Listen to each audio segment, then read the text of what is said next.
Hello, I'm James Caldwell and welcome to the Classical Guitar Practice Room. This series of videos is all about developing classical guitar technique and practicing effectively. Today we're going to look at two developmental exercises for the left hand. These are both my own, but they're quite obvious and you've probably seen something similar in method books or on the internet. The first one is a simple idea of playing each of the fingers 1, 2, 3, 4. I like to start on the 6th string, and I play across all the strings. I'll do it really quick here. 1, 2, 3, 4, 1, 2, 3, 4, 1, 2, 3, 4, 1, 2, 3, 4. And then I like to reverse direction and descend. 3, 2, 1, 4, 3, 2, 1, 4, 3, 2, 1, 4, 3, 2, 1, 4, 3, 2, 1. And end there. You practice that up and down a few times, it really loosens up the fingers and warms up your left hand. A couple of things we need to talk about here. You'll notice when I play this that my fingers are open.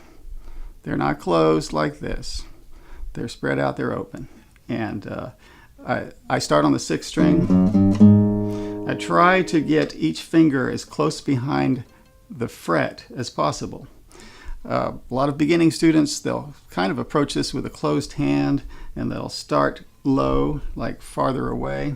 Okay, that works for the first finger. The second finger is a little buzzy. The third finger sounds terrible, and the fourth finger is a lost cause there. So if you get used to the idea of separating these fingers, that's half of it. The other half is don't push your hand too far away to start. Pull your hand back towards you slightly. Let the index finger reach for the first fret. If you do that with this hand position, my thumb is right behind the 2nd fret. And with my hand in this position, the index finger has to lean out and reach for that 1st fret. But that makes the job easier for these 3 fingers. 2 comes right down behind its fret, 3 is in good position, and 4 is also in good position. Speaking about the thumb, common question is where should it be placed? I said behind the 2nd fret, but do you bring it up over the top? No, because with the thumb over the top, there's just no way I can get these fingers down. The thumb is about halfway down the back of the neck, maybe even slightly below half when I'm reaching for the 6th string. If you can imagine the thumb coming down, your hand can rotate over and reach for the 6th string better. So my thumb's kind of low. The pad of my thumb is about in position of the 3rd string when I'm starting on playing on the 6th string. And it just stays there.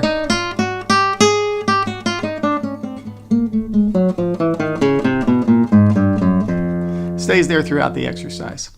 Now, the next question is what to do with the right hand. And if you're a complete beginner, you could play everything just with your thumb, even across the treble strings.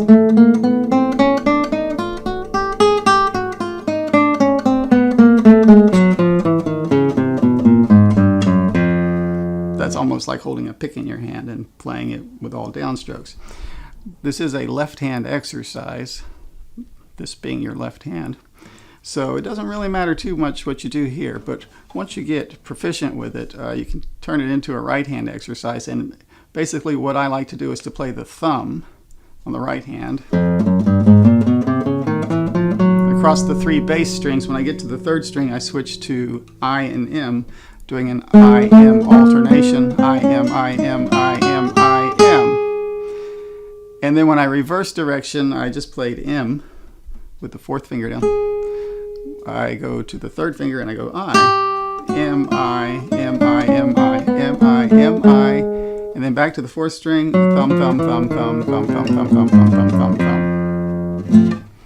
That's the first exercise that I like to give beginning students to do, because you don't need to be able to read music or understand anything about music or even know what those notes are, but it's just working out this left hand. Okay, let's move on to the second exercise I have. This one I call the adjacent finger exercise. And the idea here is that you do adjacent pairs of fingers like the first 2, 1 and 2, and you do a column starting on the 6th string, going down to the 1st string and back to the 6th string. So it begins like this. Fingers 1 and 2, 6th string, 5th string, 4th string, 3rd string, 2nd string, 1st string, and then 2nd string, still 1, 2. So I went across the strings this way going 1, 2, and then back up going 1, 2. Don't reverse direction when you get to the 1st string, because a simple idea would be to 1, 2, 1, 2, 1, 2, 1. We're not doing that. We're doing 1, 2, 1, 2, 1, 2, 1, 2, 1, 2, 1, 2. When you've completed that column, then the next pair would be 2 and 3, and we just played 1, 2, so you can go straight into the 3rd finger on the 6th string. Then 2, 3, 2, 3, 2, 3, 2, 3, 2, 3, and back to the 2nd string, 2, 3, 2, 3, 4th string, 2, 3, 2, 3, 2, 3. That completes the 2nd column.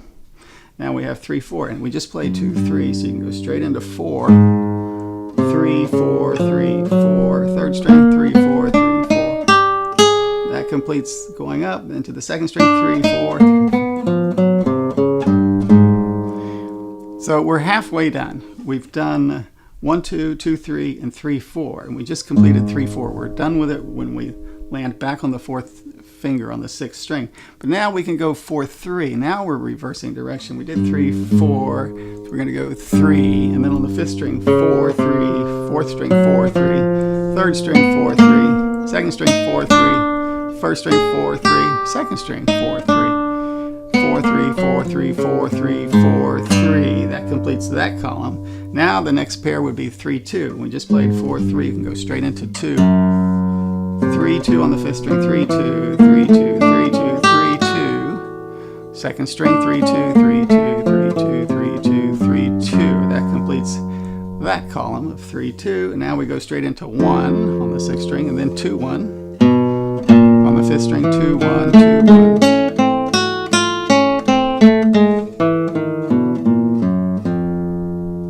And that completes the whole pattern.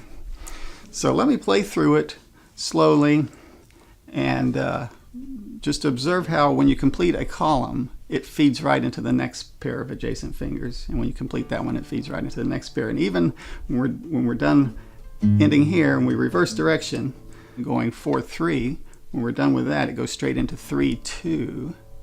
And then when we're done with that, it goes straight into 2, 1. 1, 2.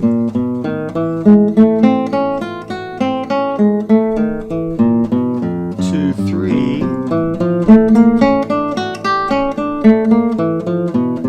3, 4. 4, 3. 3, 2.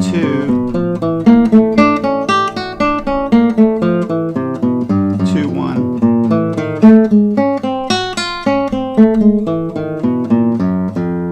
And we're done. So just like the first exercise, you want to make sure your fingers are open. You want to get each finger placed right behind the fret it's playing. I do shift my hand slightly when I get up to the 3, 4 combination. You want to make it as easy as possible, and hand position can alleviate a lot of problems. So my hand will drift a little bit toward the nut for the lower frets and a little bit away from it for the 3rd and 4th fingers. So you're free to do that. Keep your thumb down, middle of the neck, third string or so, and you should be good. You'll find that this 3, 4 combination is quite a workout until you've done it several times. I found this to be a very effective pattern, and I haven't seen it anywhere else. I just kind of came up with it myself, and I like the way that the columns of adjacent fingers would feed into the next column, and you could back up the same way. And also, like in the first exercise, with the right hand, you're free to do whatever you want, as this is a left-hand exercise. But I do prefer using the thumb on the 3 bass strings and switching to IM alternation on the 3 treble strings and back to the thumb when I get to the 4th string.